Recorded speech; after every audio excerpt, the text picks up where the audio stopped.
এক ঋষি যার নাম শুনলেই দেবতারা পর্যন্ত সতর্ক হয়ে যেত। কিন্তু জানেন কি, তিনি জন্মেছিলেন স্বয়ং মহাদেবের ক্রোধ থেকে।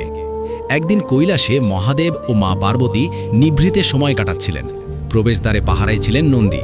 ঠিক তখনই দেবরাজ ইন্দ্রসহ অন্যান্য দেবতারা শিবের দর্শনের জন্য সেখানে এসে পৌঁছান।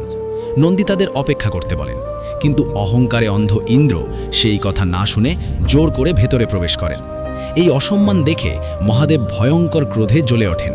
তার তৃতীয় নয়ন খুলে যায়, আর মুহূর্তের মধ্যেই চারদিকে ছড়িয়ে পড়ে ভয়াবহ আগুনের তেজ। কৈলাস কেঁপে ওঠে। দেবতারা ভয়ে ছুটে পালাতে শুরু করে। মা পার্বতী মহাদেবকে শান্ত করার চেষ্টা করেন, কিন্তু ততক্ষণে সেই ক্রোধ এক ভয়ঙ্কর শক্তিতে রূপ নিয়ে দেবতাদের দিকে ধেয়ে যাচ্ছে।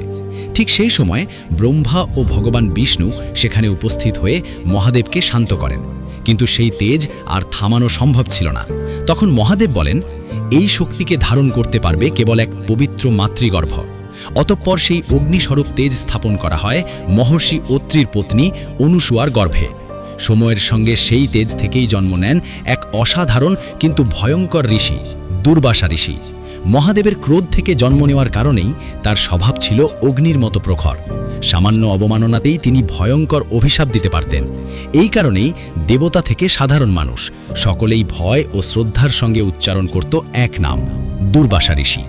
যদি এই ভিডিওটি হৃদয়ে ছুঁয়ে যায়, কমেন্টে লিখুন ওম নমঃ শিবায়। আর এমন সত্যভিত্তিক কাহিনী জানতে সাবস্ক্রাইব করে রাখুন।